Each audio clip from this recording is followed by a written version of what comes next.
மாண்புமிகு உறுப்பினர் மணி அவர்கள். தலைவர் அவர்களே, இன்று வக்பு வாரியத்தால் நிர்வகிக்கப்பட்டு வருகிற பள்ளிவாசல்களில் அங்கே மக்கள் தொகை பெருக்கத்தால் கபரஸ்கான் என்னும் நல்லடக்கம் செய்யும் இடம் பற்றாக்குறையாக இருக்கிறது. பல இடங்களில், குறிப்பாக பெண்ணாகரத்தில் கூட அவைகளுக்கு தேவையான இடங்களில் பெற்று தரப்படுமா என்பதை அமைச்சர் அறிவித்தார்கள்.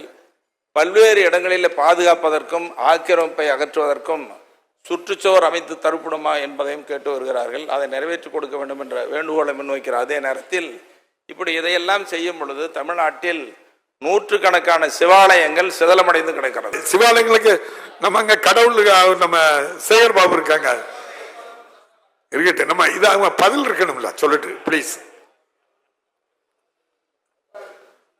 பதில் சொல்லிட்டு நான் தரேன். தேவாலயங்களுக்கும் மசூதிக்கும் உங்க கேள்வி, அதுக்கு தான் அவங்க அமைச்சர். நீங்க கேட்க இந்து அறநிலையத்துறை அமைச்சர், அங்க சேகர் பாபு அமைச்சர், அவங்க கிட்ட ஒரு தனி கேள்வி போடுங்க, அதுக்கு தனி கேள்வி போடுங்க, பதில் சொல்லுவாங்க. மாண்புமிகு அமைச்சர் பதில் சொல்லுங்க. மாண்புமிகு பேரவைத் தலைவர் அவர்களே, உறுப்பினருடைய வினாவுக்கு தொடர்ந்து மாண்புமிகு முதலமைச்சருடைய கருணையோடு சிறுபான்மை நலத்துறைக்காக ஒதுக்கப்படுகின்ற நிதியினை வக்ஃப் வாரியத்திற்கு பதிவு செய்யப்பட்டுள்ள பள்ளிவாசல்களுக்கும் தர்காக்களுக்கும் தேவையான அடிப்படை வசதிகள் செய்து தரப்படுகிறது. எனவே சிறப்பு திட்டத்தின் மூலமாக மாண்புமிகு முதலமைச்சர் கவனத்திற்கு எடுத்து சென்று அங்கே அடிப்படை வசதிக்கான குடிநீர் வசதியானாலும் கழிப்பிடங்கள் வசதியானாலும் சாலை அமைக்கின்ற வசதியானாலும் அதற்காக சிறப்பு அனுமதி பெறப்பட்டுள்ளது.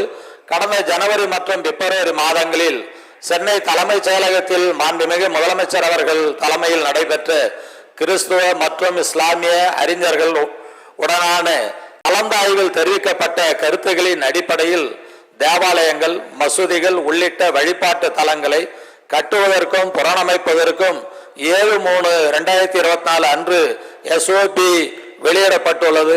அந்த அடிப்படையில் எந்த விதமான ஒரு அச்சம் இல்லாமல் தேவாலயங்கள் பள்ளிவாசல்கள் கட்டமைக்கின்ற பணியாக இருந்தாலும் புனரமைக்கின்ற பணியாக இருந்தாலும் அது சட்டத்தை எளிதாக்கி அந்த பயன்பாட்டிற்கு மாண்புமிகு முதலமைச்சர் அவர்கள் உத்தரவிட்டை வழங்கியுள்ளார்கள். தொடர்ந்து இந்த துறை சார்பாக பல்வேறு திட்டங்கள் அதில் செயல்படுத்தப்பட்டு வருகிறது என்பதை மாண்புமிகு பேரவைத் தலைவர் மூலமாக உறுப்பினர்களுக்கு தெரிவித்துக் கொள்கிறேன். விநாயகன் 79 மாண்புமிகு உறுப்பினர் திருமதி கு மரகதம் குமரவேல் அவர்கள், மாண்புமிகு பால்வளத்துறை அமைச்சர் அவர்கள்.